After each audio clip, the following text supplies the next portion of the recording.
Today marks a historic moment in the life of the Church.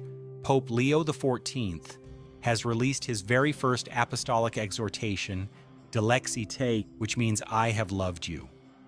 In this message, the Holy Father invites all Christians to rediscover the very heart of the gospel, love for the poor. This is not just another papal document.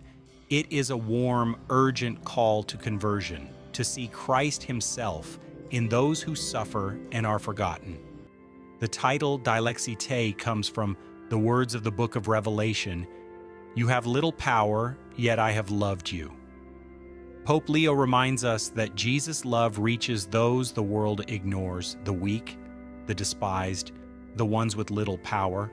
He continues the vision of Pope Francis, showing that holiness is measured not by success or strength, but by love, the kind of love that bends down to lift others up. Love for the Lord, Pope Leo tells us, can never be separated from love for the poor. When we meet the poor, we meet Christ himself. It's not about distant charity or abstract compassion. It's about encounter.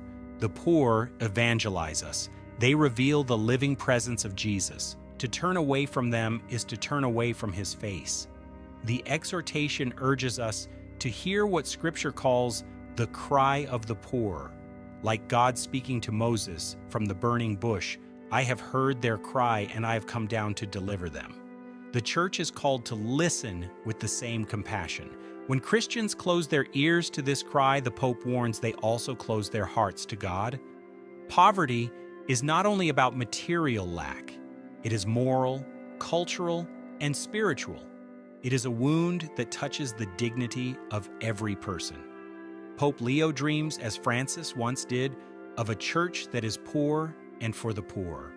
From St. Lawrence, who called the poor the treasures of the church, to St. Francis of Assisi, who embraced the leper, to St. Teresa of Calcutta, who cared for the dying, the church discovers her true face whenever she kneels beside the poor. Charity, the Pope insists, is not optional. It is not an accessory to faith. Charity is the gospel lived in flesh and blood. The exhortation also explains what the Church calls God's preferential option for the poor. God himself chooses the weak, the humble, the ones the world overlooks. In Jesus, born in a manger, crucified outside the city walls, divine love takes the form of poverty. To follow Christ, therefore, means to walk that same path, the path of simplicity, compassion, and self-giving love. Throughout Exaltation, Pope Leo brings us through a living history, a chain of witnesses who made the poor their priority. St. Basil and St. Benedict, who made service part of monastic life.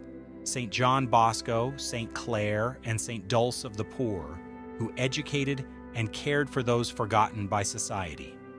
Through them, we see that Christian civilization itself was built by people who believed that to serve the poor is to serve God. The Pope reminds us that this is not a romantic memory, but a mission for today. Finally, Pope Leo calls each of us to conversion, to move from comfort to compassion, from indifference to encounter. He reminds us that poverty is not overcome by strategies alone, but by love that sees every person as a brother or sister. Christ has loved us first. Now it's our turn to love as he loved. Exaltation is more than a papal text. It is an invitation to look into the eyes of the poor and recognize Jesus there. So how is Christ calling you to love the poor today? What would it look like in your life to live as if I have loved you were spoken directly to you? If this reflection moved your heart, share it.